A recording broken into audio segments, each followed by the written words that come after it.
Welcome to Market Madness, the podcast from Gimme Sport, where every day is like deadline day. Market Madness is the ultimate football podcast for fans who want to go beyond the headlines and into the stories that shape the transfer market.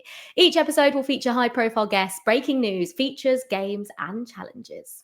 And don't forget, you can watch the show on YouTube, Facebook, X, and also at gimmesport.com. Make sure you add that in or listen on your podcast app of your choice. Links can be found in the show notes. For more info on any of the stories discussed today, head over to Gimme Sports website. Liv, what are you saying? Yeah, I'm good. Chelsea finally got a win. Finally. Feels like it's been a long time coming, but myself and Joel are obviously back for episode 3, and we are joined, as always, as you can see, by our resident journalist, Ben. Hi, Ben. You said you've been busy. I imagine it's just going to get even more busier. Your January must just be absolutely crazy. Yeah, I wasn't so busy, though, that I didn't get the wear orange, purple, red type memo. Joel obviously isn't in sync with us and our kit for episode 3. But I tell you something, we're billing this as every day as like deadline day. The last 24 hours, particularly for Manchester City, have felt exactly like a deadline day. Yeah, absolutely. Well, talking of Manchester City, coming up today, it is a very busy show. We are going to hear from YouTuber Ben Black on Erling Haaland's mammoth new deal at the Champions. And also, Ben caught up with Uzbekistan football expert Conor Bowers to learn about Man City's new signing, the first Uzbek player in the Premier League ever. You'll also hear my conversation with Jermaine Pennant about Arsenal and Liverpool. CBS journalist James Benge will also join our chat about transfers in and out of North London. That's the one you don't want to miss, people. You don't want to miss that. And James will also be sticking around for the Mailbag challenge. It's Ben versus James. We are very much looking forward to that. And we'll get an update on Chelsea's transfer activity. Hopefully it's legal this time round. It's always legal, Joel. What are you on about? And we'll hear a roundup of the rest of the Premier League transfer news from Give Me Sports' Dean Jones. All right, let's get into it. This is Market Madness from Give Me Sport.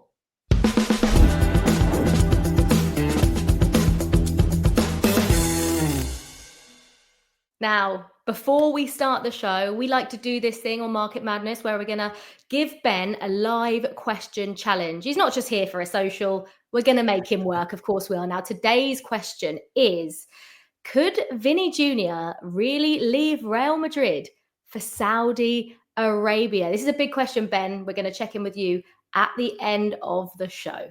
Wow, huge question and a huge outlay as well, I would imagine, if it's to happen. I will give you more details, as you say, by the end of the show.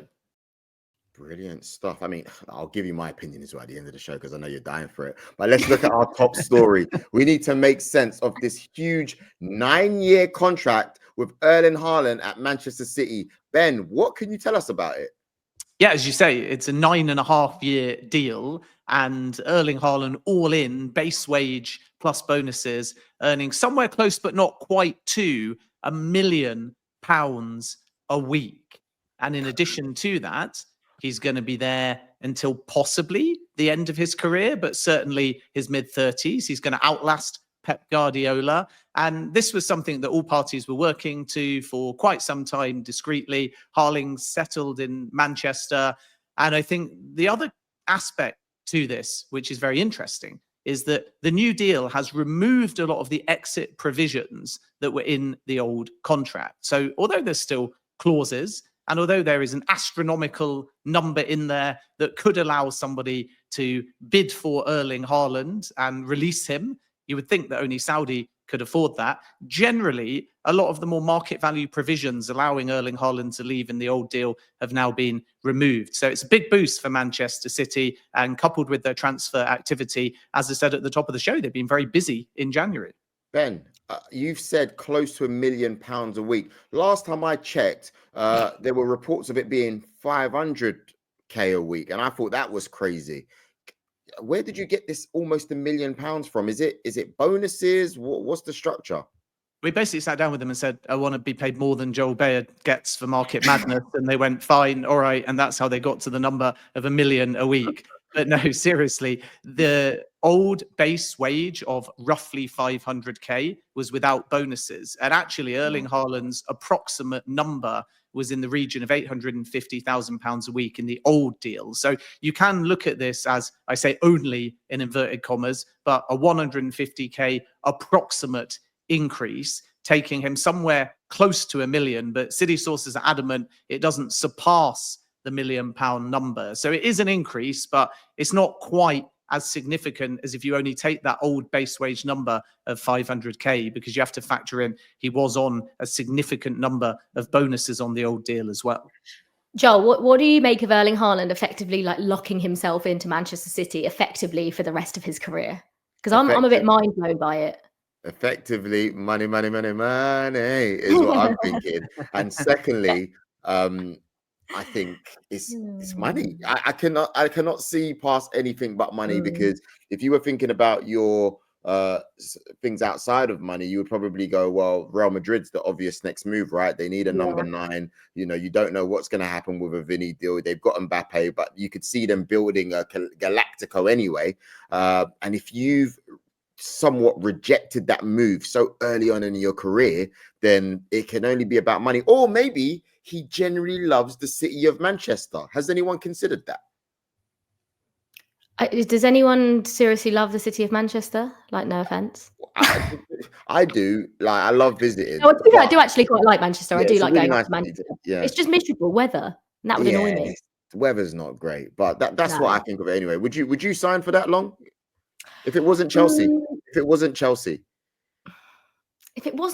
probably. I don't know, probably if it was Chelsea, then yeah, obviously. But I don't know. I feel like it's not obviously a stupid decision, because obviously he's getting nearly £1 million a week for the next 10 years, which for him obviously is like ridiculous. But it does just seem a bit like, I don't know. I'm sort of questioning why there's no like release clause, or why there's no nothing. Like, effectively, like Ben says, the only like country that's going to be able to afford him is Saudi Arabia. So to me, he's staying at City for the next 10 years. And it's really weird, because what's City going to look like without Guardiola? I think there's so many question marks and everything that's going on at the club right now that the future isn't as certain as perhaps it was maybe a couple of years ago.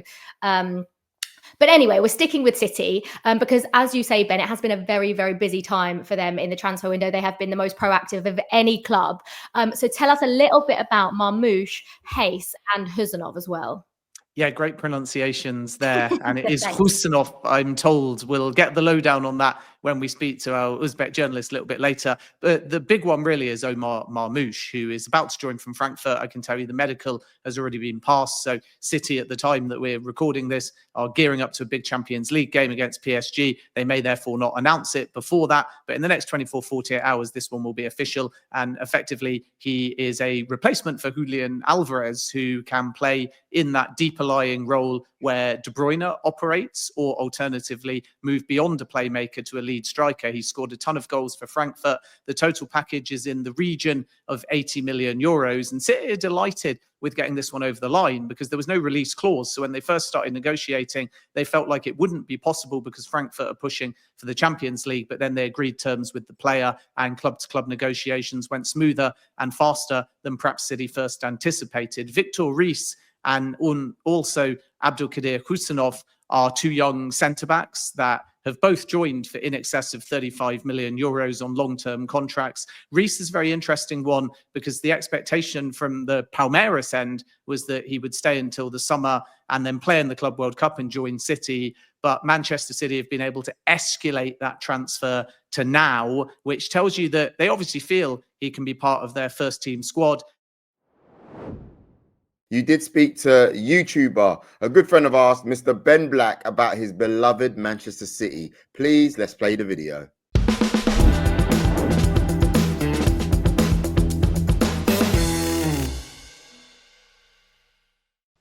Ben, thanks for joining me. It's great to see you. You are in Turkey. Give me the details of what on earth you are up to, because you're always on the move. Well, firstly, thanks for having me. Yeah, I'm in Turkey at the moment. So I'm doing a series where basically I go to every top league in the world. I try and watch a team from like basically everywhere. And this time it's Turkey. I've never watched like an actual Turkish football team in Turkey. I've got Galatasaray in the bag last night. I've got Besiktas tonight and Fenerbahce on Thursday. So quite an exciting week. And of course, we've met in Saudi before where there's a football culture as well. And you've rubbed shoulders with many a star, including Cristiano Ronaldo. Do you enjoy this on the road, different teams, cultures, environments? Because football we see as kind of universal, right? But there are big points of difference as well, country to country, team to team. And you probably see that firsthand more than most. Yeah, I mean, I kind of like fell into this after the World Cup. So I went to every World Cup game, and then I kind of just became the person that went to football games, and then like it kind of just like snowballed into this. Well, okay, I know about the Premier League. I grew up near Manchester, only really ever watched the Premier League. Sometimes dabbled into La Liga or something, but never, really went and watched a game from Turkey or Egypt or anywhere really. So when I started doing this series, it's actually like, wait, people like football everywhere, and these fans are like crazier than fans back home. They deserve to be shown like back to like my audience in the UK and the US. So I started making the videos, and like some of the places we've gone are absolutely unreal. I think Morocco, Egypt, India, Saudi Arabia are some of the standouts so far. And you mentioned that you are from Manchester and you are in the blue camp or half of Yes. Manchester, a Manchester City fan. Why do you follow Manchester City? It's very simple for me. So I've been a Man City fan my entire life. I had a season ticket in 2004, long before all of the success. Both of my parents were Man City fans. They both grew up in Manchester, and it was you're either a Man City fan or you're out the house. I think my brother one day came home and said he wanted to be a Liverpool fan. My dad said, "That's great. Here's the door. Let me know when you've changed your mind." So do you have a first game that you remember or like a formative Manchester City memory? Because I was going from like my dad started taking me from when I was a very little kid, so it's all kind of a blur. Um, went to I mean, one that like really sticks with me is obviously the game against QPR. That I mean, I've been to quite a few games before that, but that's like a very vivid memory. Uh, Potentially ran on the pitch after he scored the goal with a lot of other fans. It was a very special moment. But I've been to Wembley. Actually, you know what? A bit of a sad one.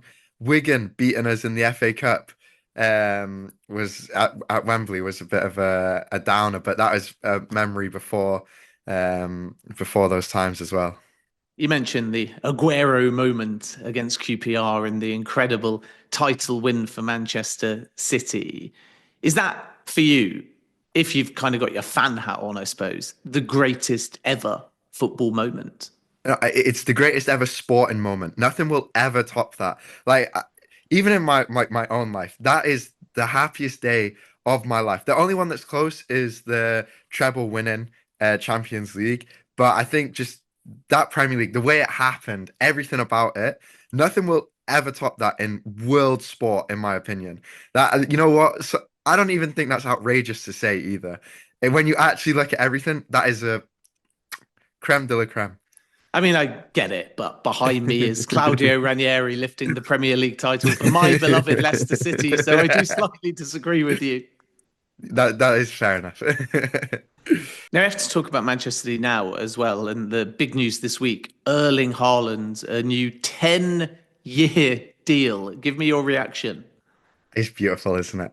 That is a statement of intent. That is maybe we've not been playing so well over the past few weeks, but that is not Man City. We can keep a player like Erling Haaland for as long as we want because he knows over the next few years he's guaranteed success. Like there's another treble coming. There's a Champions League. There's a Premier League. We're not going anywhere. And I've seen some photos of you and Erling. It looks like you've met him on a number of different occasions. What's he like up close and personal? You know what? He's just a funny guy. So I did an interview with him, It was a really nice experience. So we had like all these school kids there, and it was a bit of an interactive Q&A type thing. So it was about half an hour like on stage interview. And we walked out afterwards, and he walked up behind me, slapped me on the shoulder. I was like, "That was good, eh?" And I was like, "Oh my day, you are huge, bro!" Like, it's just, yeah, really nice guy. If we look at Manchester City in terms of what they can do this season, they've gone a bit of a spending spree. We've got Abdulkadir Husanov and Victor Reis, two young centre-backs. Omar Marmoush is about to join, which is kind of a Julian Alvarez replacement. There might be a midfielder as well. We've already mentioned the Haaland deal. Can they turn things around this season? You smashed the pronunciation way better than I did when I attended, especially on the first two. But you know, it's quite interesting. It's like, okay, Omar Marmoush, like everyone has been hearing about. The other two players, like relatively a bit less well known, but Man City seem to just do this thing where we'll take like a player that's, you know, they've been doing well, but they're not like worldwide known by everyone. And then in a season or two, they will be an absolute top star. Usually takes about a season for them to get going. I think right now it'd be nice if all three of them just hit the ground running and could start, because we really need it.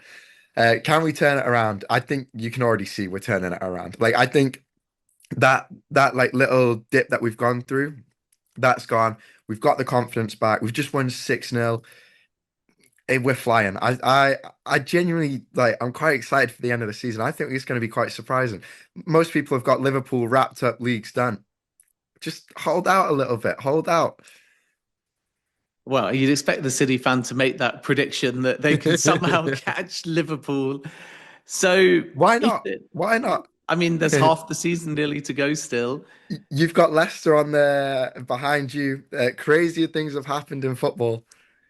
Big game tonight as well in the Champions League, PSG against Man City. When you sort of bill this fixture, we would normally associate it with knockout stage, business end of a tournament, but actually they're both lingering near the bottom of the Champions League table. We both really need a win.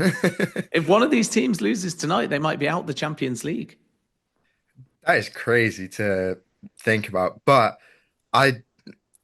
if this was before we'd had our little dip in form, I would have said easy win. PSG are not the PSG of old, but I think it will be a good game. But I do think Man City will win. Of course, I would say that, but I don't think it's the PSG of old. I think we've got our confidence back. A big win in the Champions League away at PSG, that sets us off quite nicely for the rest of the season. And just finally, I'm going to play a little game with you. I think you might have given away this answer, but it's simple, and it is going to be called Erling Haaland or, and I'm going to throw you a couple of Man City strikers, and we'll find out how far Erling Haaland can get. So, Erling Haaland or Sean Gota? Erling Haaland. Erling Haaland or Uwe Rosler? Erling Haaland. Erling Haaland or Mario Balotelli? Erling Haaland. Erling Haaland or Franny Lee? Erling Haaland. And finally, Erling Haaland or Sergio Aguero? Sergio Aguero. At the moment. If Haaland sees out that 10-year contract, I might have a different answer. Great stuff. It's been fascinating learning about your Man City origin story. Ben, just before you go, where can people find you and see your brilliant work? Well, thanks so much for having me. All my socials are just Ben Black, and TikTok is just Ben.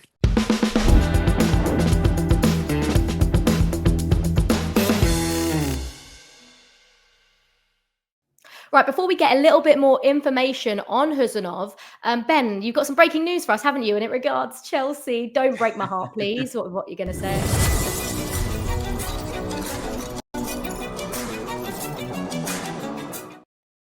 Well, we'll do a deep dive into Chelsea towards the end of the show, but breaking news, and it relates to Carney Chukwuemeka. We understand that Everton are the latest club to make an inquiry over Chukwuemeka. It would involve the termination of the Amanda Broja loan, who is injured. Enzo Maresca had said he wasn't anticipating Broja coming back, but But Everton have made an inquiry over Carney Chukwuemeka. They'll only do a loan and contingent on the fact that Broja goes the other way, which might make things difficult in the club-to-club negotiations. I should point out that Chukwuemeka is an option to be loaned to Strasbourg as well. Caleb Wiley is going to be coming back to Chelsea due to injury, and that will free up a loan spot because Mamadou Sarr, the defender that Chelsea have signed, is a pre-agreement for the summer rather than a signing now and a loan back. So if Wiley goes back to Chelsea's sister club Strasbourg, then there's a loan spot there. But Everton are in the mix for Carney Chukwuemeka on a loan deal,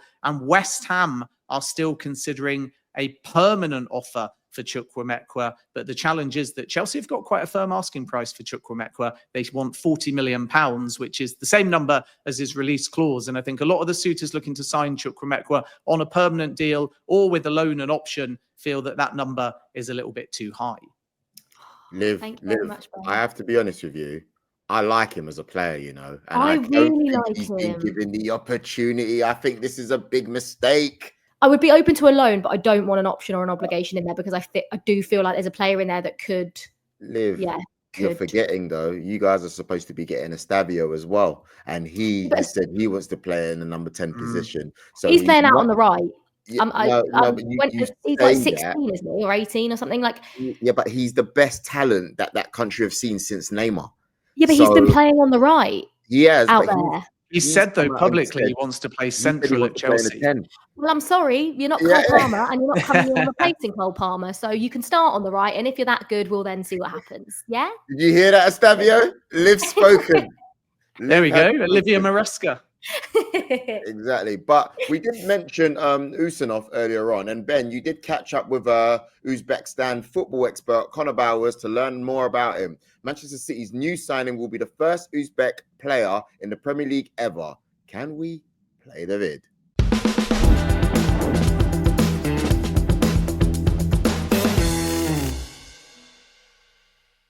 Conor, I'm looking forward to learning more about the first Uzbek to ever play in the Premier League, Abdulkadir Husanov. And my first question to you as an expert in this field is, have I got that pronunciation of the surname right? Pretty much. It's Abdulkadir Husanov. So it's like who, as in that you say, who is that? Husanov. Perfect. Now, in pronouncing that, I heard sort of some Scottish twangs. So where does your love or knowledge of Uzbek football come from? So obviously I'm not Uzbek myself. So it stems from a very loose transfer link about 10 years ago. The former national team captain, Odil Akhmedov, was linked with Arsenal. And I kind of looked into who he was because I kind of grew up an Arsenal fan. And it's one of those ones where you pay attention to the player and then you watch the national team. And then I discovered more players. I enjoyed kind of the uniqueness of liking or following kind of a country that most people don't know where it is and didn't know the clubs. And then I kind of just fell into a rabbit hole where I started following the leagues and following the players now who now play abroad. And now here I am. So what can Manchester City expect from the signing of Husanov? I think when it comes to Husanov, a very quiet, like a contrasting player in terms of off the pitch, very quiet, doesn't really, you won't see him really be very loud. He won't obviously get into trouble, but on the pitch, he will be a unit. He's nicknamed like the tank and the train. Simply because he's a no-nonsense defender who will put his body on the line, kind of go back to kind of like an Nemanja Vidic style defender. And he's very, very, very fast, very, very surprisingly technical-ish. But he is very raw, so I hope that he gets the time to kind of actually bed himself into Manchester City. Manchester City beat off several suitors to sign Husanov for a fee of 40 million plus add-ons. Why do you think the deal came about now and the player chose to leave mid-season? Because usually with this sort of young caliber of footballer, they often prefer to wait until the summer, which is a more stable time to make the move. I think it's a mixture of a couple of factors. Loans needed money. Additionally, I just think it's a case of clubs are seeing the value in investing in high potential young players, getting them for what would potentially seem like a lot in terms of about £33 million. now, whereas if potentially by the end of the season, it would probably be 40, 45. If you were to give him another season in France, he could potentially even be 60 to 70. So I think it's one of those things where they're taking the risk and buying early to ensure that they get the talent in the door. Obviously, Man City have kind of had issues at the back with sort of fitness, and they don't seem to have a lot of pace, from what I understand, and Husnov has pace. So I think it's a market opportunity, and Manchester City have been very, very aggressive this window, and this is one of the signings that they've made, and hopefully going to be a really good one. And what's Husanov's backstory before he joined Lens? So he came through the academy of Biancador in Tashkent in Uzbekistan. This is the club that I think if anybody's heard of it, it'll be because it's where Rivaldo played in the late 90s, along with Luis Felipe Scolari was a manager. Because they had such strong investment via the regime at the time, they had the capabilities to build a very strong academy. And that's the academy he came from. His father was a football player as well, was an international again around the mid-noughties. And he basically helped guide the development of Husanov through kind of just basically being a constant presence and ensuring that he was training effectively. He was discovered by a club called Energetic Minsk in Belarus, and he began to train there around 17, I believe. But within that league, you have to be 18 to be able to actually play. So he was there for a while before he actually got to play. Once he did, he was incredible. Like, if you go back to anybody who's watched him play in Belarus, he was a levels above, even at 17. And within, I think it was about a season, he got snapped up for about £100,000 by Lens. And he's now spent a season and a half in France, and subsequently being sold for about 33 million. So it's quite a big jump in profit for Lens. And of course, as you'd expect, he's already been capped a number of times for his country as well. When did he break onto the international stage, and where does he rank in terms of potential compared to maybe some other Uzbek players? Is it fair to bill him as the most talented Uzbek footballer in the world? Probably, simply because I think the only other players you could probably say are comparable are Eldor Shomurodov, who's at Roma, but he's a backup striker and hasn't really been prolific club-wise when you compare it to how he is for the national team. And the player that kind of gets most closely linked with Husanov is actually a very diminutive winger who plays for CSKA Moscow, called Abasek Fazuliev. He's very tiny, but he's very good. And they've kind of developed and progressed with each other in terms of through the national teams.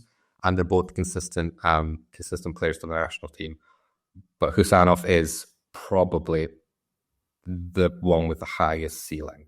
You mentioned earlier this nickname of the Train, and I know that Will Still also called him the Tank. So Manchester City fans will be thinking about the aggressiveness, the physicality, the ability to win aerial duels. But the other part of what Manchester City do under Pep Guardiola is kind of play with finesse at the back. So what's he like with the ball at his feet? He's just surprisingly, from what I think most people have seen, will be the compilations of him making slide tackles and bulldozing into players. But he is, I think, surprisingly quite good at sort of progressive passing. He can, particularly when he was at Belarus, because obviously the standard wasn't as high. He was prone to kind of making runs throughout kind of the middle of the pitch. And so he is quite comfortable with the ball. I think he is probably going to be a bit more of no nonsense. I wouldn't expect him to be the most creative outlet for Pep. But I think his ability on the ball will surprise people. And I think it's something that he still can improve on. And just finally, a broader question about the impact that this will have of Husanov playing in the Premier League. Because I must say, I deal in the business of many transfers, and on social media, I don't think I've ever seen, relating to a transfer, more patriotism, more Uzbekistan flags posted at the bottom of posts. The only sort of equivalent I can think of is the buzz when, for example, Son joined Spurs, or maybe Kinkladze was at Manchester City, and a huge amount of Georgian football fans came out and expressed their patriotism. So what is the level of buzz about this move back in Uzbekistan? And is it the kind of transfer back home there that might transcend sport? I think it has a potential to do so. As you mentioned, there are sort of nations which are kind of prone to massive support for their international players. You mentioned Korea. In Uzbekistan, it's the same. They're very proud. I don't think if you'd asked anybody who's familiar with Uzbek football, everybody believed Husanov had massive potential, but I think most people would have expected him to move potentially to sort of a Roma or maybe a Sevilla or a Benfica, and then eventually to a team like Man City. So I think the jump, how fast he's made it, has kind of added to excitement. There's already Man City shirts in Uzbek sport shops. So it's something that people are very excited for from all parts of the country, whether they were Man United fans, which do exist in Uzbekistan. They're excited for this. It is something that I think that has galvanized the country. Hopefully it'll increase participation domestically. But I think it's viewed as kind of allowing Uzbekistan to kind of make a statement on the world stage and potentially open the doors for other players. And I think it's that potential excitement for other players who have often been overlooked because it is part of the world that kind of is unfamiliar to a lot of people. And potentially open the door for a lot of talent.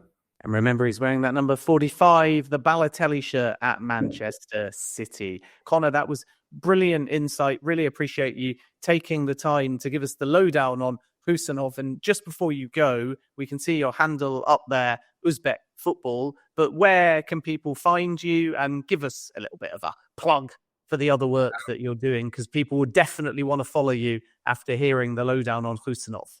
Yeah, predominantly just on Twitter or X, just @_Uzbek Football. That's predominantly where you'll find me. Great stuff. Appreciate you joining us on Market Madness. Thank you.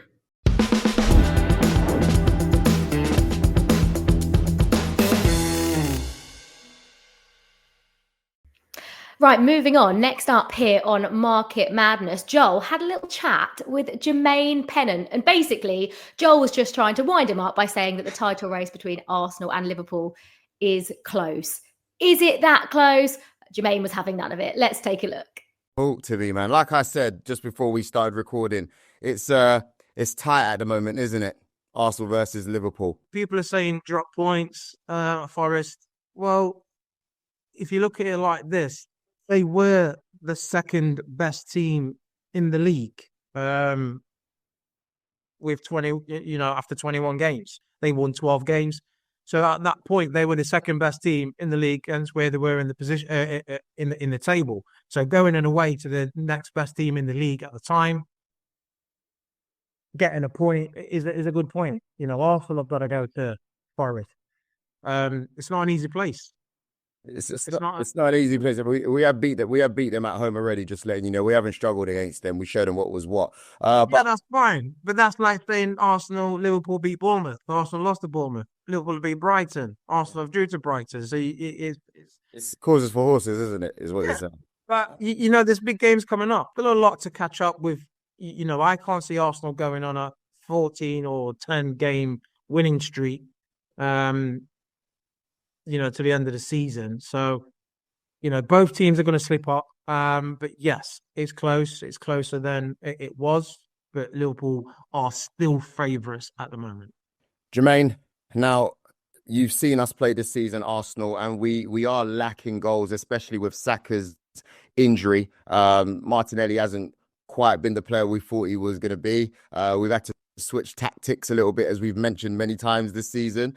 When you look at the Arsenal striker position, how do you reckon we'll cope if we don't buy anyone? And if we do buy someone, what's your thoughts on Sesko or Gyökeres not being at Arsenal at the moment?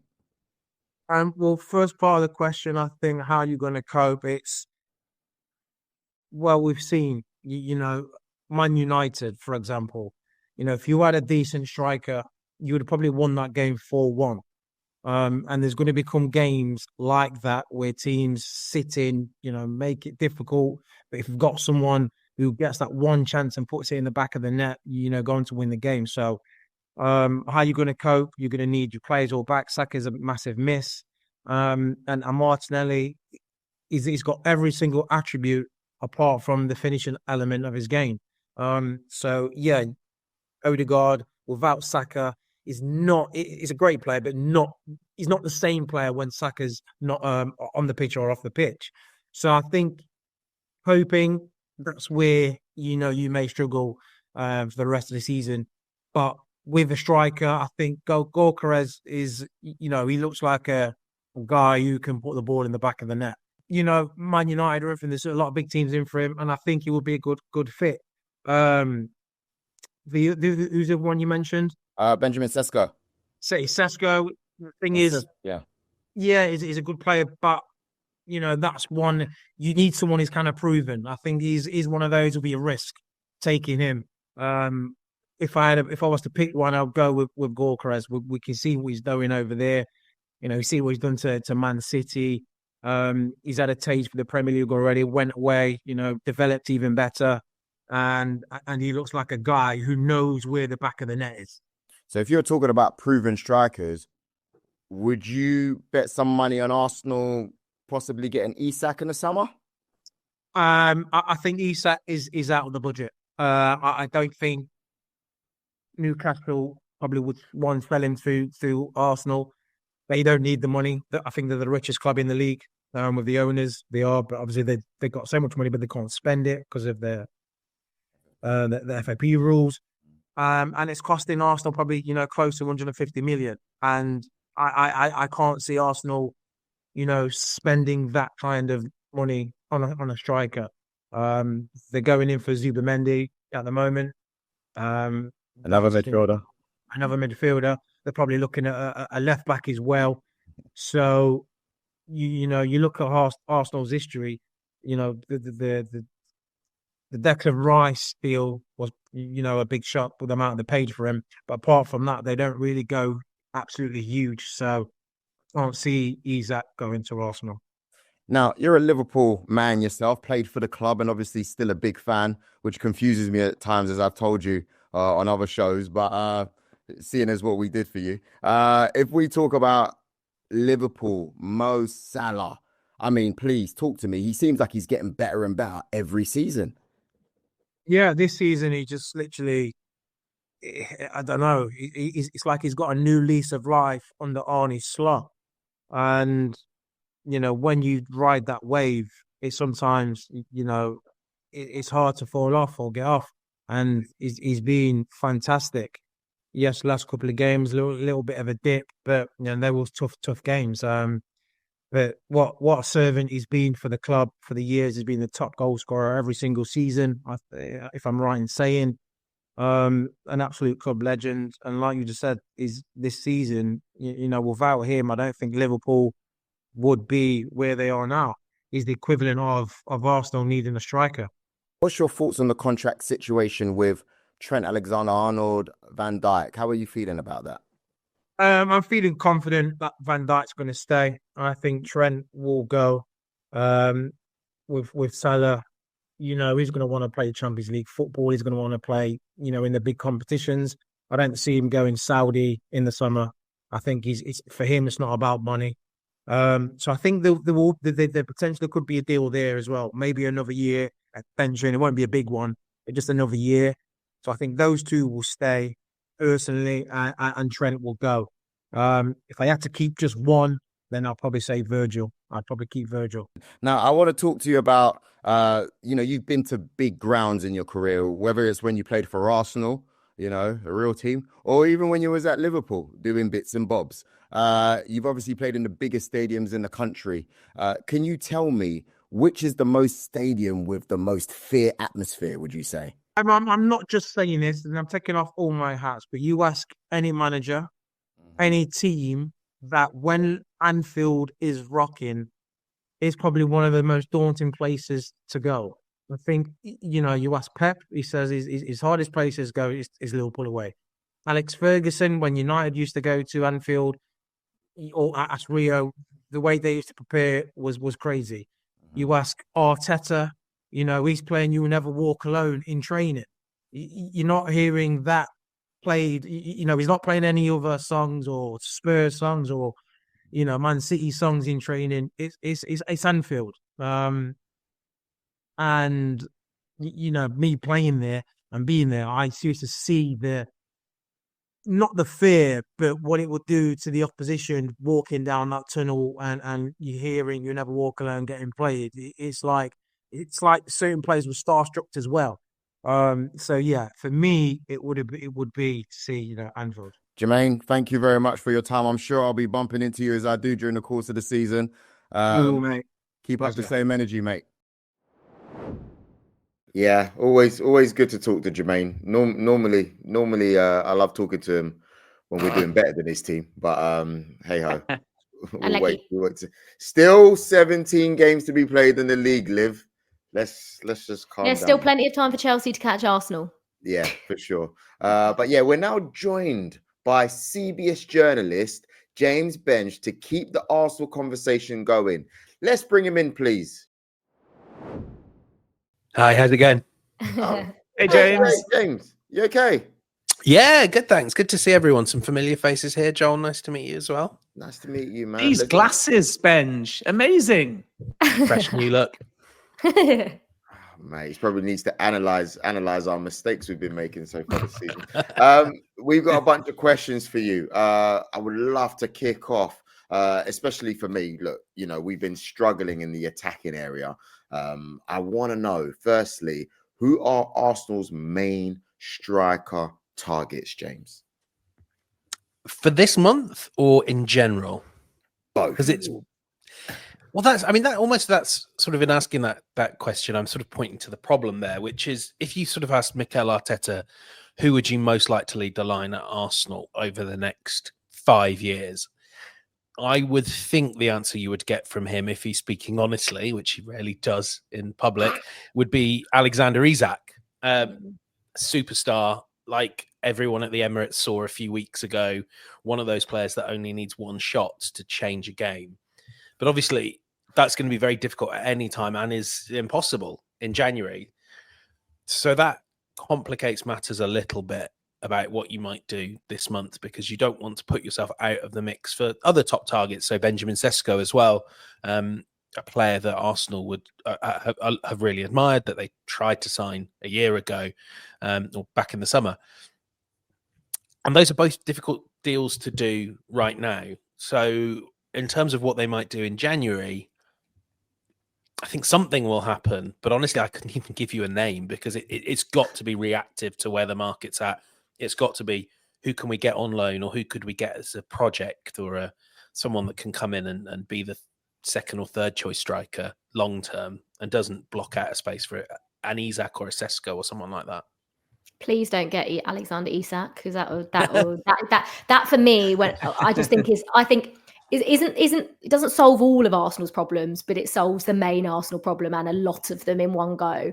Now, another name, not in the striker department though, that Arsenal have been linked with, perhaps I think for the summer, and it was a name they were linked with last summer, is Martin Zubimendi. How close now is that to being done, James? I just want to clarify, we weren't really the ones linked with him last summer. That was Liverpool, just putting it out there.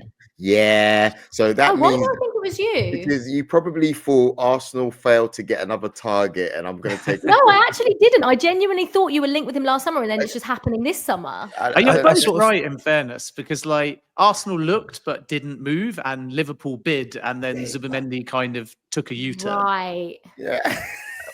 I mean, plus it's sort of, the summer transfer window, everyone gets linked with Arsenal. It's what agents do.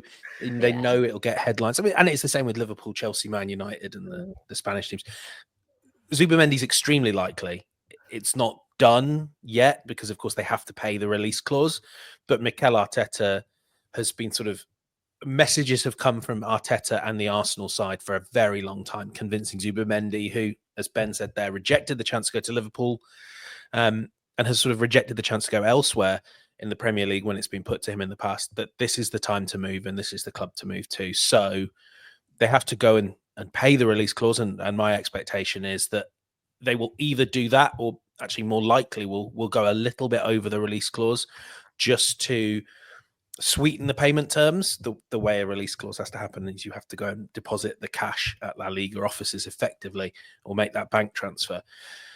So at the moment, it would take what I would consider a remarkable turn of events for Zubimendi to not be in an Arsenal shirt at the start of next season. I would be really surprised if that doesn't happen. And it's credit to Arteta and the Arsenal recruitment team that they're the ones that convinced Zubimendi to go, because he's been the hottest defensive midfielder on the market for several years. James, just before you move on to wide targets, and I know Joel's got some questions about some very big names in those areas. You spoke of the recruitment team. How much of what they're doing now is like pre-planned by Edu and part of his legacy, including Zubimendi, and how much of Arsenal had to adapt in 2025 by what I was told was quite a surprise Edu departure? Yeah, the Edu departure was a surprise, and I spoke to people that were very close to him and very senior, and said that they thought maybe he would go in 2 years last summer, not what was almost 2 months. That was a shock. It's true that something like Zubimendi was in the offing, and as Liverpool were trying to convince him to come in last summer, Arsenal were doing the same work for the summer of 2025. But something like January, and if you look at the position Arsenal are in, I don't think they really intended to do any significant business at all. But the reality of this window is when Bukayo Saka's out for 3 months and Gabriel Jesus is out until well into next season, you have to do something reactive to just put up your striker numbers. And there's a list of names that Arsenal will have of who could we get in a pinch. But Jason Ato there is really having to sort of learn on his feet in quite trying circumstances. He's aided by, people like Richard Garlick, the new managing director, and Josh Kroenke, who's over from the States. So that there are people around to aid him. But I think in many ways that also speaks to how reactive this is all having to be for Arsenal.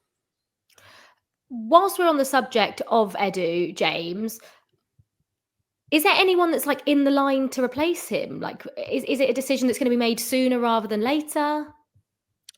The honest answer on that is I don't know when the decision will happen. Everything I was told when Edu left was that it was not one they wanted to rush. And I think there are questions to be asked there when you see Saliba and Saka drifting towards the final 2 years of their contract. Of course, those negotiations can be done by others, by more senior people. But you do let things drift. And we've seen sort of what happened there at a club like Liverpool. When you let your star players get towards 2 years, it very quickly becomes towards 1 year and it's all over conversations. Jason Ato, my understanding is he will be considered the former deputy sporting director. I think initially there was a view that it would be thrusting him into quite a big role. And certainly what we heard in those months after, or the weeks after Edu left, was it was unlikely that Ato would make the step up. I think that's changing now. Otherwise, you've seen reports linking them to Thomas Rosicky. That makes sense. When Arsenal previously have looked for sporting directors, it's been really important to them to have someone that understands the coach or understands Arsenal, and ideally both. Rosicky ticks both those boxes quite emphatically. So I would say he's got to be in the mix, but they're keeping their cards quite close to the chest with this one. So beyond Ato and Rosicky, I've not heard of any names, and obviously those names have been reported elsewhere as well. You know what? That gives me faith, because when I look at the situation, look, all we got to do is sort out the left wing position, right? And we could actually win the league next year for sure. That leads, no, it's true, because if you got Zubimendi, you got Rice, you got, you sort out the striker. What are you on about? Yeah, but I'm going to get to that, right? If, for example, we're able to sort that out as well, then honestly, we already know we've got the most defenders in the world. I don't see why we can't be favorites. But that does lead me to mentality, Joel. It's your mentality. Not sure if it's there, It could change. It could change. Look, we've got Cunha that we were linked with, but then we heard that he had signed a new contract with a relegation clause, but yet I've still come out to see that he is still looking to leave. What's going on? Are we getting him? Yes or no? And there's obviously Nico Williams that we were linked with at the Euros as well last year. I just need an update. Are we getting left wingers? Yes or no? Oh, I mean, Ben, you'll know not much more than me about Matheus Cunha, won't you? But my understanding is no contract is close. Wow. But Wolves would have quite a high price on him, and he's one of those players that fits into that category of, do you want to spend 50, 60 million plus on someone that maybe when you're at full strength and you get the striker you want, you can't guarantee minutes. But Ben can talk to that. I think it's going to be hard to get Zubimendi, a top striker, and a left winger. I wonder if things may well end up being dictated on who out of Havertz and Martinelli ends this season the best. That's entirely speculative on my part. But I mean, I do think that is almost one that could end up like drifting to 2026. It depends what happens with Leandro Trossard, who we know there was interest from Saudi Arabia in at the very end of their transfer window. I should say that Saudi Arabian transfer interest does not always last beyond that window. So I don't know if a striker and a left winger is doable for Arsenal, who are very conscious of UEFA squad cost rules and how they'll look in the Premier League as well. So it would depend on what sort of star striker they get to an extent, wouldn't it? But it could be tough.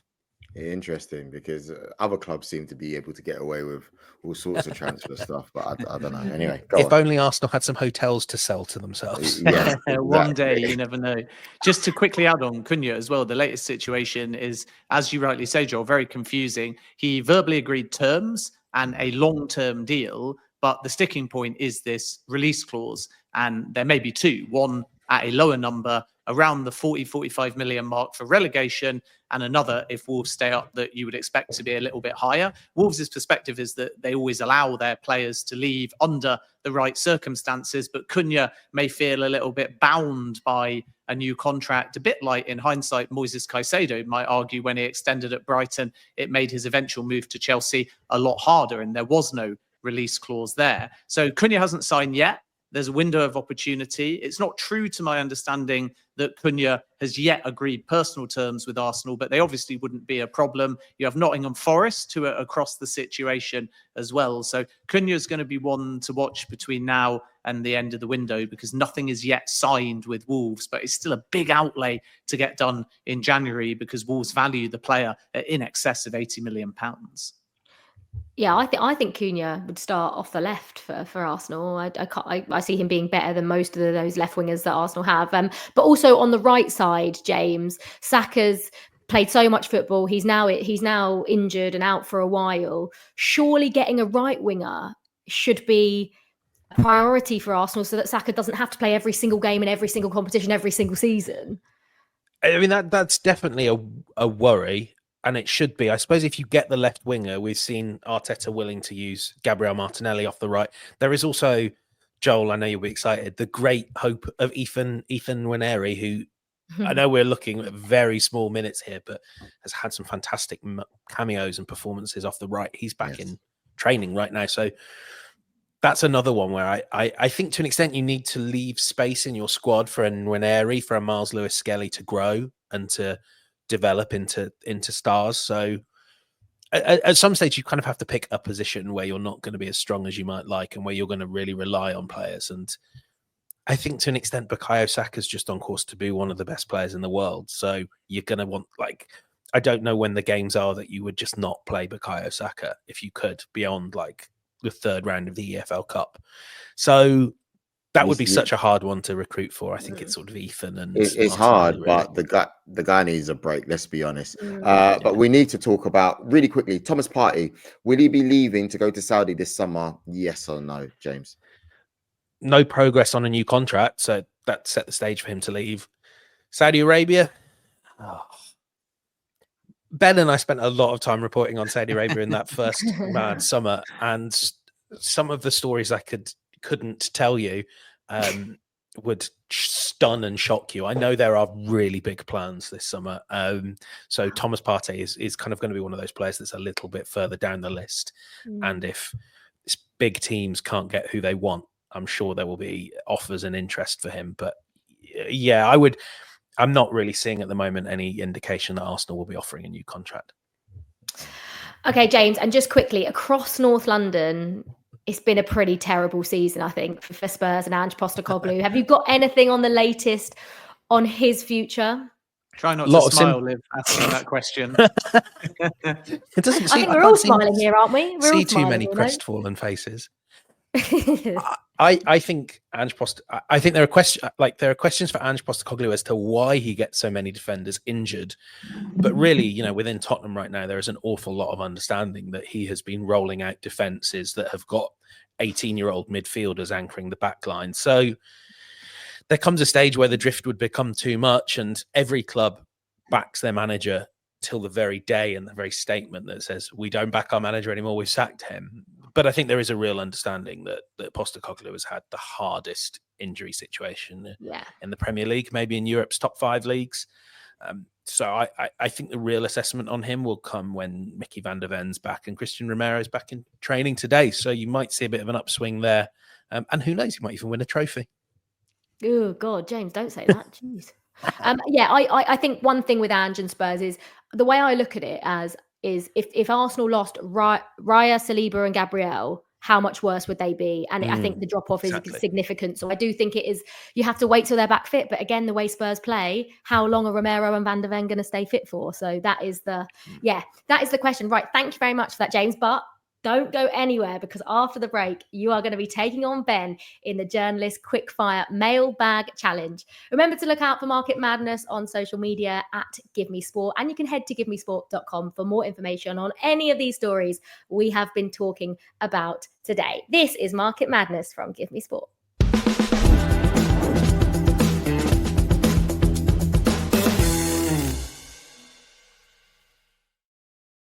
All right, and it's time for the Mailbag Challenge. Thanks to everyone who responded to Ben's post on X and submitted their questions. Please don't forget to follow Ben on @JacobsBen on X to get involved in the future.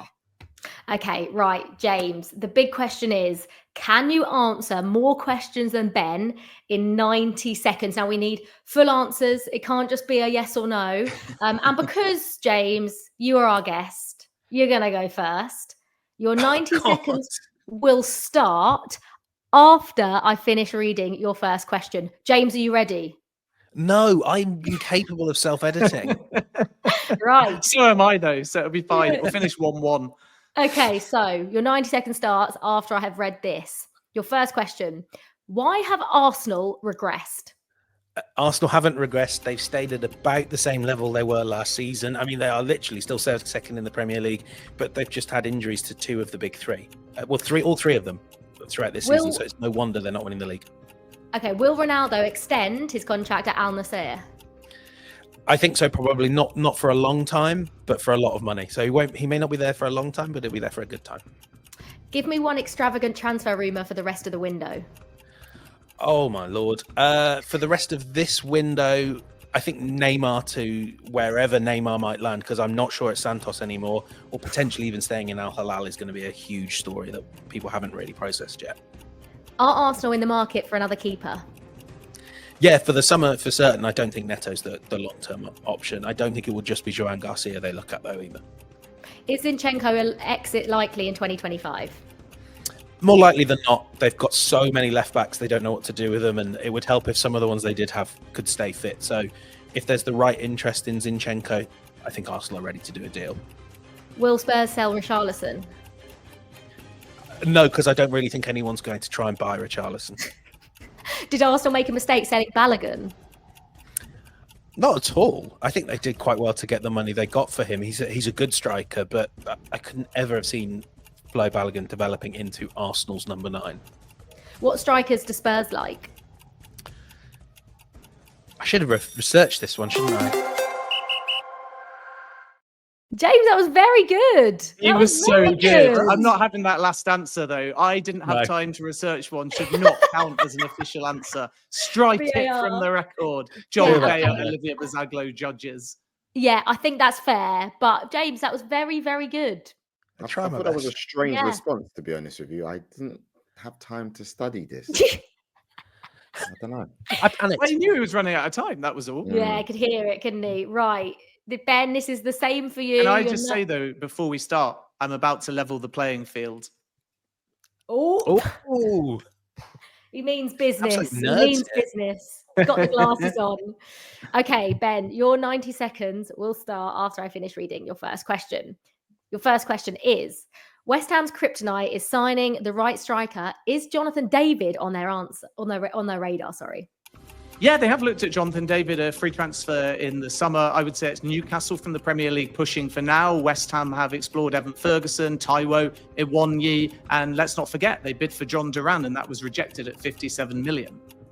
Why are Premier League clubs considering Rayan Cherki? I'm not sure they necessarily are. Turkey, Premier League, we hear these rumours all the time. Everton, Fulham have both looked in the past, but there's firmer interest at the moment in Germany. I'd keep an eye on Leverkusen, Dortmund, and maybe even Bayern Munich. Chelsea striker options? We'll come on to this in great detail, but the short answer is Liam Delap. I'd say Chelsea are the front runners, and they'll be in the mix for Benjamin Sesko, along with Arsenal as well. Are Chelsea looking to sell Christopher Nkunku? I wouldn't say actively looking to sell, but they'll listen to offers if they come in excess of £60 million. Bayern currently think that price is too high.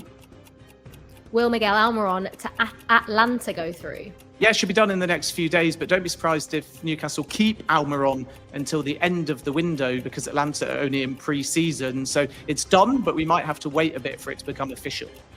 Will Casemiro go to Saudi? Nothing close yet, despite the links with Al Nassr, but he has been offered terms, but there's been no bid to Manchester United. When will Johannes Spors start at Saints? I hope I've said that right. Oh, a technical director question. Well, they're waiting for the work permit. Early February, I'm told, is the goal. Do Newcastle have PSR issues, even if they get Champions League football? Yes. I Is didn't that know last time to one go into count? PSR So in spider the final last seconds one of the 90 seconds. Are we counting the last one, Liv? Oh, I don't know if I yes can. or no We said question. no yes or no's, didn't we? Yeah, We said no yes or right. no's. Yeah, So right. Ooh. that means the winner of today's mailbag challenge is... It's both of you. It was a draw. Wow. Oh my gosh. You both got 7 each. Yeah. So well done to the both of you. Ben, I thought you were going to lose, if I'm honest with you, because when you started with the long responses at the beginning, I thought someone's got to give him the memo here, but you pulled it back. Well done. That was brilliant. 7.5, because we sort of struck off the last two answers for both of us. Yeah. I still No, feel well like done. Benfica last night. I thought that was in the bag. Well, Great you know game, by what, the way, James? Matt. I want to say thank you, James, for joining us on Market Madness. You can follow James on @James Benge on X and across CBS Sports platforms.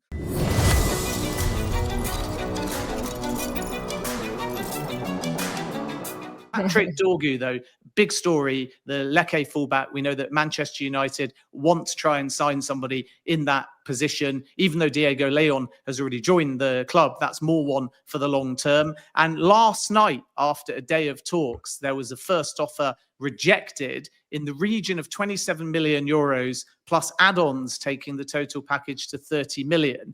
This morning, Manchester United have gone back and indicated they will be placing a second bid for the player. And they're going to have to get a move on because Napoli are in the mix here and they're prepared to sign the player and then loan him back, which allows them to have a more preferable position in the club-to-club negotiations. Manchester United want the player now. The asking price is 40 million euros. And I'm told that the second offer is not too far short of 35 million euros. And that is expected to be placed either today or tomorrow as Manchester United still try and keep themselves in the race for Patrick Dorgu. Okay. I'm done with this now. Enough of Manchester clubs and Arsenal. Let's talk about a proper team, shall we? Chelsea, Ben. In fact, they're making history today. What can you tell us? Yeah, this is incredible on the women's side. The first ever $1 million transfer in women's football. And it is a player by the name of Naomi Girma, who is going to join from San Diego. And the fee is going to be 1.1 million US, according to my understanding. She's 24 years of age. She's an established US women's national team player with something in the region now of 45 caps. And Chelsea feel that she can be a mainstay on their back line for many years to come. It's a box office signing. It's a statement of ambition. And obviously, as the women's game grows, we're going to see more and more and more high valuations of female footballers. But this is a moment of history for Chelsea. Of course, they'll be more concerned with the caliber of the player that they're bringing in, and they fought off competition from Lyon to do so. But the fact that we have surpassed the $1 million mark for a female footballer making a transfer is a little bit of history. And of course, the next milestone is the first one to pass £1 million. And I don't think we'll have to wait too long for that to happen either. Yeah, absolutely. Chelsea women just smashing it, aren't they? What a side they are. Now, what about the men's side then, Ben? Because obviously I'm just so used to transfer windows just being crazy, especially the last few years. Now, this was another name, Alejandro Garnacho. Like, why does every day it goes on, I feel like we're getting closer to signing Alejandro Garnacho, and another one is Gittins as well. That's another name Chelsea have been linked with. Yeah, Chelsea are going to be opportunistic in the market. The priority is obviously outgoings, but Alejandro Garnacho and Jamie Gittins and Matthias Tell are three options for Chelsea. Tell is a bit harder because Bayern don't want to sell, and because they're put off by the Nkunku asking price, there's now less of a likelihood that the two teams get in a room and find a mutually beneficial way of doing two separate deals. Jamie Gittins was a target last summer, and Chelsea, and some also say Arsenal, along with Nico Williams and Matheus Cunha, are looking at the player. I don't think there's going to be a sale there, though, in January. So then that leaves Alejandro Garnacho. And at the moment, it's Napoli that are really pushing. They've made 2 formal offers. They've not yet met Manchester United's valuation, but it may have dropped slightly. So 70 million euros was the original number. It could be done now more around the 65 million euros mark. And Napoli are about 12 or 15 million short of that as it stands. But Garnacho is open to a move to Napoli. And because Kvicha Kvaratskhelia went to PSG, they're looking to spend some of that 80 million euros. So Manchester United know they've got a willing suitor in Napoli. The sale, if they sanction it, and it'll be done so slightly reluctantly, but it'll be very beneficial on the books for PSR. So you've got Napoli and Garnacho bubbling away, and then Chelsea considering whether or not to place a bid. And if they do, they're obviously going to have to act fast. Now, when Chelsea beat Wolves on Monday night, Garnacho's agents were at Stamford Bridge, but sources say that this was not down to an invite to specifically discuss Garnacho, but it obviously set tongues wagging. And at the moment, Chelsea are still debating internally whether or not they wish to place a bid. And if they don't, then Napoli might have clear passage. What about the new signing, Mamadou Sarr? Yeah, Mamadou Sarr, young centre-back at Strasbourg at the moment, very strong in terms of physicality, aerial duels, offers a threat in both boxes, and is playing in exactly the same system as Chelsea, which is the advantage of taking a player from your sister club. So he's learned how to play out from the back, and he's getting much better at that. Good positional awareness. And we've known that Chelsea were looking for more defenders. They've recalled Trevor Chalobah, who I'm sure Liv will be quite prepared to rave about for the next half an hour after a man-of-the-match performance against Wolves. And now Sarr's one for the future. It's a pre-agreement for the summer rather than a loan now. And that technically means Chelsea don't have to bring their 3 players back, or one of them anyway, that are at Strasbourg: Jordi Petrovic, Caleb Wiley, and Andre Santos. But what I'm told is separate to the Sarr deal, there is likely to be a Wiley recall freeing up a spot.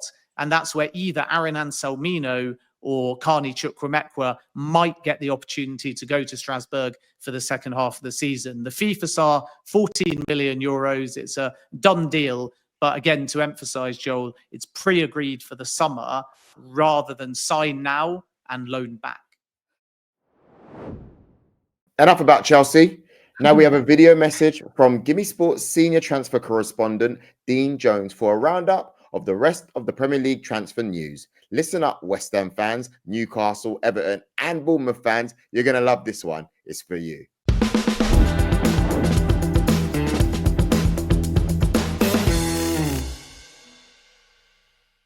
Hey Joel, Olivia, Ben, Dean Jones here from Give Me Sport, a transfer correspondent on the site. I thought I'd just dig into some stories that aren't necessarily the bigger ones that are being tracked across this transfer window, and the ones that you've mainly been speaking about over the recent minutes. So let's start with West Ham. I mean, they're looking for a striker. And I think this John Duran push changes the expectations of what West Ham fans are going to want. Where's this £57 million come from, for starters? That is not really what we heard was in the budget. And what was the intent around that push? Because we always thought that if Duran was going to go during this transfer window, we look at £60 million upwards. So when you're bidding close to that, but then saying, well, that's our limit, you start to wonder what the intent was. Was it real? And West Ham fans are now going to want to know where that money is going to go. Are they actually going to go and spend it? Now, they've been slow in this transfer window when they probably should have moved faster, but I think there are reasons for that. New manager, obviously, but also assessing injuries and juggling their finances to see what they can actually spend. Now, we know that Nottingham Forest striker Awoniyi is somebody that they've been looking at. Seems like a really difficult deal to do, so I think they are struggling to get that through. One thing we know about West Ham, time and time again, window after window, is that they'll cast the net far and wide and they'll go after 6, 7 players sometimes at the same time, simultaneously. And then they'll see which deal starts to open up best for them in terms of actually landing the player that they want. And that's happening right now. You're starting to hear backup options mentioned. And Evan Ferguson is a player that keeps coming on the radar. Obviously, he's got a bit of an injury at the moment at Brighton. Brighton weren't even that keen to let him out in the first place. So maybe that one crops back up. But at the moment, we've got to bide our time. Obviously, other teams will be interested in Evan Ferguson too. Andre Silva keeps getting mooted as a potential signing. The good thing about Andre Silva is that he's actually available. And that's why we should probably take that one seriously. Okay, let's move on to another club. Let's move on to Newcastle. Now, I'm trying to gauge on Newcastle at the moment where we sit in terms of their position in the transfer market compared to what the ambition is. Because there was that pursuit of Mark Gahey last summer, but the money was never actually spent. So where is it? It's quite strange. But I spoke to someone this morning about this. I said, what potentially exciting signings could we see at Newcastle coming up? And one that I think we should be looking for is Yilmaz at Galatasaray. And this has been mooted already, not hugely, but he has been linked. He's 24, can play on both flanks. In terms of profile, I think that he's a good fit. He's not necessarily one of those really exciting ones, is he? So is he going to send waves throughout the fan base? Probably not.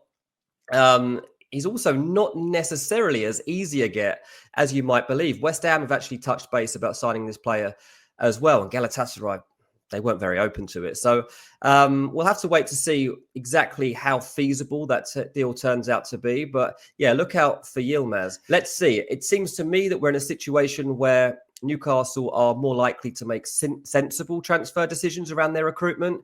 Obviously, Almiron leaving, Callum Wilson's future is in doubt. So Newcastle signing an attacker seems like something that is very likely to happen before we get to the end of January's transfer window. Everton, they're a club bouncing back under David Moyes, aren't they? 3 positions up for grabs here that they want filled. They want a fullback, they want a winger, and they want a forward. Now, ideally, they want someone for left back and right back. But personally, what I think they'll do here is sign somebody that's capable of filling both of those positions. So Kyle Walker-Peters, for example, was somebody that they've been linked with. And it seems like a pretty sensible suggestion to me of somebody that could be gettable. The winger one at Everton is interesting. They keep touching base with Lyon over the signing of a player called Ernest Nuama. Now, they don't have loads of money to invest right now, it seems, right? But when you're getting new owners and a new manager and a new stadium, I always think that you're going to push the boat out a little bit more than people might expect. And finally, I just wanted to address the situation at Bournemouth. For me, this is all about just holding on to your main assets and getting out of here unscathed. There are some whispers at the moment around some key players. Obviously, you've got Kirkes, you've got Zabanyi, you've got Semenyo, you've also got your manager. Now, the whispers around Kirkes have mainly been from Man United recently, but there is raising noise, I would say, around the Liverpool move. Now, United did already touch base through intermediaries about the idea of getting Kirkes. They didn't have any joy around it, and we're seeing they're now starting to move on to other targets. The stance at Bournemouth is that this player is not available. So let's see if they can stick to that. They fully intend to. They fully intend to get through this transfer window with all of their best players still at the football club. So that also applies to Zabanyi, also applies to Semenyo. And I'm looking at their manager now because Iraola has really caught the eye with his setups, both tactically and also the ways that he's been able to cause upsets. Some big results for Bournemouth so far this season. We already see the likes of Tottenham being linked with him. They haven't even got a managerial vacancy yet. And I think that will ring alarm bells at Bournemouth a little bit. Like what they've been able to do over the last couple of seasons has been really, really impressive. And if you lose Iraola, you risk not only losing some of those big players, but you risk losing the momentum, the feel-good factor, the structure that it was all built around. We've seen it at other teams, Brighton and things like that, when they've had to adapt and react to losing key figures within the football club. So Iraola may even end up getting a new contract here. It's not that long since he signed a new deal, but I think as a reward for how he's done so far, and also to just keep him a little bit further away from prying eyes, is probably a good idea for Bournemouth. And I spoke to someone today who suggested that that is a possibility, that we see that not too far in the distant future. So that would be really good news for Bournemouth fans. These are the sorts of stories that I've been working on across Give Me Sport for the entirety of January, but also beyond that. You can catch me over there on my profile page, or of course you can catch me on X at Dean Jones Soccer. And I do believe, guys, that we are in for a big finish to this transfer window. Thank you very much for that, Dean. Right, it's been a packed show. We've had YouTuber and City fan Ben Black on Erling Haaland. Conor Bowers, our Uzbekistan expert, told us about City's new centre-back. And we had Jermaine Pennant and CBS journalist James Benge talking about Arsenal. And now, I think, Ben, we've got some breaking news.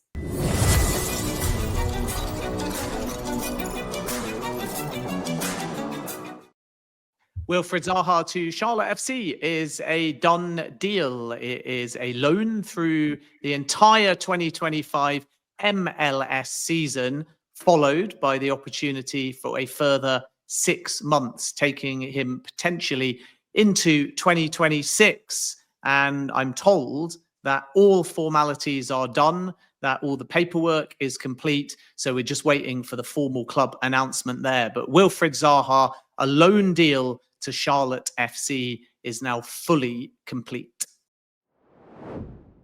It's time to finish the show with Ben's question challenge. To remind the listeners and the audio listeners, watchers, everybody across different platforms, we asked Ben to find out, could Vinny Jr. really leave for Saudi? Ben? The answer is yes, very much so. He's a concrete target. I think James Benge alluded to it earlier, saying that they've got some lofty targets.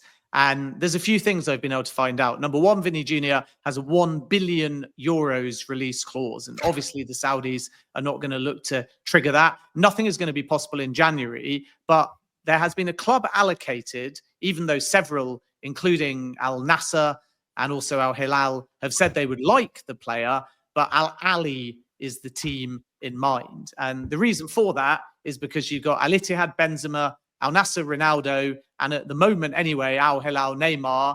And if Neymar does leave, they're looking for Mo Salah. And even though Al Ahly have got some incredible players, including Ivan Toney, Bobby Firmino, Rio Mahrez, the feeling is that there is room for that one extra elite star. So talks have taken place on the player side already with Al Ahly in mind. And Saudi may be looking to try something pretty audacious in the summer. It's obviously going to be very difficult to pull off in 2025. But here's what I'm told. A bit like a world record offer for Kylian Mbappe when he was still at PSG that was turned away. Saudi are prepared to pay not that 1 billion euros release clause, but 350 million euros. That is the number they are thinking of to try and make Real Madrid go, hang on a minute, is that just too good to turn down? There's no yes yet from the player, but watch this space. Al Ahly, Vinny Jr., summer 2025, 350 million euros. He's only 24. Like, Well, yeah, surely, yeah. It's No. I don't know. It's been a fantastic show. enjoyed speaking with the both of you and the guests that we've had. Please make sure you tune in next week when we'll be talking about the biggest football transfer stories with top guests. You can watch us on YouTube, X, and Facebook. Please search at Gimme Sport, or you can listen on your podcast app of your choice. The links are in the description. Yeah, for more info on any of the stories we've been talking about and so much more, you can head to the Give Me Sport website. It's givemesport.com. We will see you next time here on Market Madness. Bye-bye.